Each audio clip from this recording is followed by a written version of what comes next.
Meeting করতে বলা হয়েছে, তোমার পয়সা কোথেকে আসে?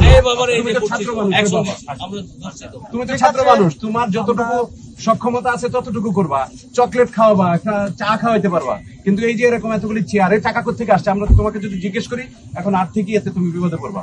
রাজশাহী বিশ্ববিদ্যালয় কেন্দ্রীয় ছাত্র সংসদ তথা রাকসু নির্বাচনের আগে পরিচিতি সভা। সে সভার 5 বস্তা খাবার পাঠানো হয় 2 ছাত্রী হলে, আর সেই খাবার নিয়েই শুরু হয় বিতর্ক।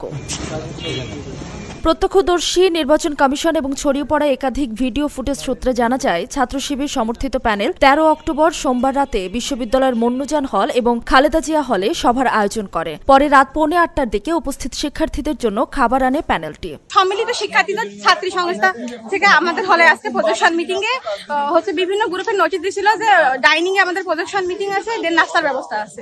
শেষে এই কথাতে অ্যাড করা হয়েছে যে নাস্তার ব্যবস্থা আছে।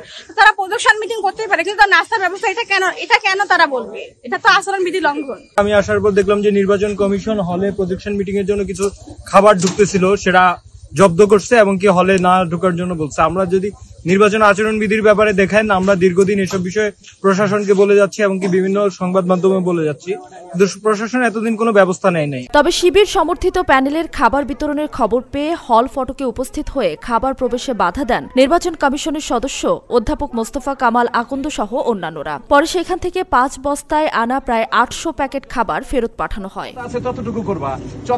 এদিকে হল সভায় খাবার বিতরণ করা আচরণবিধি লঙ্ঘন দাবি করে নির্বাচন কমিশনে ছাত্র শিবিরের বিরুদ্ধে লিখিত অভিযোগ করে ছাত্রদল সমর্থিত প্যানেল। পাশাপাশি ছলচাতুরির আশ্রয় না নিতে ছাত্র শিবিরের প্যানেলকে আহ্বান জানান ছাত্রদল মনোনীত ভিপি প্রার্থী। একটি স্যান্ডউইচ একটা বিরিয়ানির প্যাকেট খাওয়া কিন্তু শিক্ষার্থীদের বিবেক কিনা যাবে না।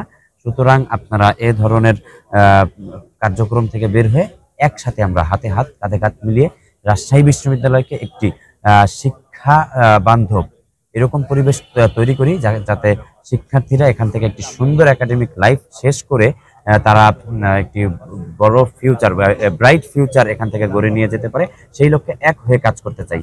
সুতরাং আপনারা বা যারাই আছি আমরা যেন কোনো ছলচাতুরির আশ্রয় না নেই। তবে ছাত্রী হলের গতকালের ঘটনাকে দুঃখজনক আখ্যা দিয়ে ছাত্র শিবির প্যানেলের ভিপি প্রার্থী পক্ষপাতমূলক আচরণের অভিযোগ তুলেছেন। তিনি নির্বাচনী কোনো আচরণবিধি লঙ্ঘন করেননি বলে জানান। গতকালকের ঘটনাটা দুঃখজনক। বেগম খালেদা জিয়া হলের ঘটনাকেই হয়তো ইঙ্গিত করেছেন। বেগম খালেদা জিয়া হলের প্রজেকশন মিটিং ছিল আমাদের গতকাল সন্ধ্যায়।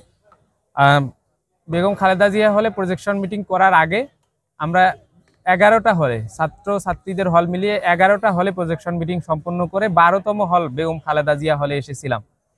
প্রত্যেকটা হলেই আমরা যেভাবে প্রজেকশন মিটিং সম্পন্ন করেছি অনুমতি সাপেক্ষে, সে অনুপাতে বেগম খালেদা জিয়া হলে এসেছিলাম। কিন্তু এখানে পক্ষপাতমূলক আচরণ করা হয়েছে। হয়তো আগের প্রজেকশন মিটিংগুলোতে আমাদের উপচে পড়া উপস্থিতি দেখে কারো আফসোস হয়েছে, তারা নির্বাচন কমিশনকে হয়তো অভিযোগ জানিয়েছে। আমরা নির্বাচনী আচরণবিধি কোনোটাই লঙ্ঘন করিনি, অনুমতি সাপেক্ষে একটা প্রোগ্রাম।